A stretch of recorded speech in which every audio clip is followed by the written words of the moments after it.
Well, so many of us have been sick Yeah. lately. Cold and flu season is in full effect, but if you have a perpetually running nose or persistent sinus problems, it may be something much more serious. Is it possible that an unending cold can actually be a sign of a life-threatening condition? Wow. Well, joining us to talk about this is Dr. Mani Zadeh, who specializes in disorders of the ear, nose, and throat. Thank you so much for joining us, Dr. Zadeh. Thank you for having me. A lot of people are listening right now.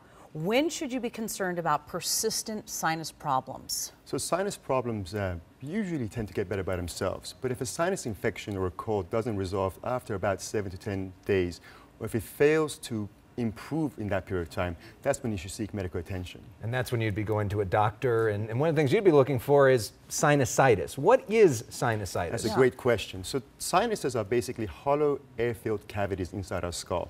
We have 2 between our eyes, 2 above our eyes, 2 underneath our eyes, and 2 behind our eyes. So they're in a very sensitive location. Yeah. When someone gets a common cold, an infection can get into the sinuses through the nose. So initially when someone has a cold, the nose gets inflamed, you get the sniffles, and oftentimes this gets better within a few days. But if you start feeling sinus pressure, if you start feeling fullness to your nose or face, if you start smelling things correctly, if you can't smell at all, that's when you should seek medical attention. A sinusitis, to answer your question, is when an infection enters the sinuses and gets trapped in there.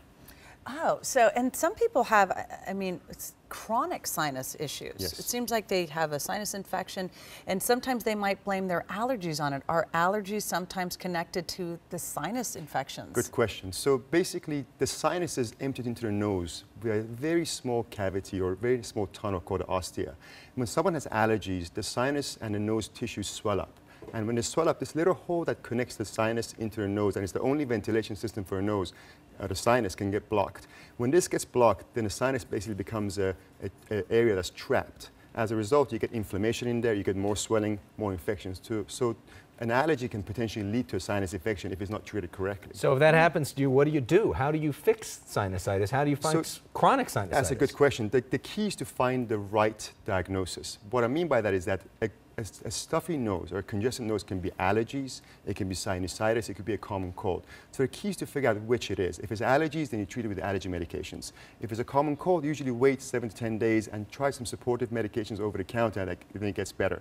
If it's sinusitis, that's when you have to see a doctor, and the key to treating sinusitis is to basically decongest the nose, give antibiotics if it's indicated to get rid of the underlying bacteria or bug, and finally is to rinse the nose, to wash the nose, to get the mucus out. As a result, the nose opens up and drains. We were told we get to ask one more question. I'm fascinated by how in the world do you rinse out your nose? I don't know what that means. If you go to any pharmacy, there's an entire aisle dedicated to this. There's an aisle that has things like neti pot, saltwater rinses, saline rinses, and a host of companies make these rinses. These are basically salt water that have been buffered to match your blood and the mucosa of your nose. And what you do is you mechanically wash your nose. You get a little bottle, you squeeze it, which is filled with salt water, and it washes the nose, and sometimes it can come out of your nose directly, it can go around the side and come down the other side and go down the back.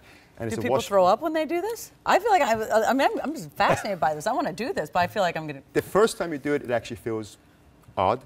Okay. Then you get used to it and it feels better. Okay. This is exciting. Maybe you got to do an on-air demonstration, and as No, long as you don't throw up. I'm not going to All be right. doing Well, thank you very much. Important. So many people are sick this time of year, so it's something I know we both have dealt with, sinusitis, and so we thank you very much for coming in. Thank you for the important advice. Thank you Thank you very much. Absolutely. All right, Doctor. Well, the weather contributes to some of this.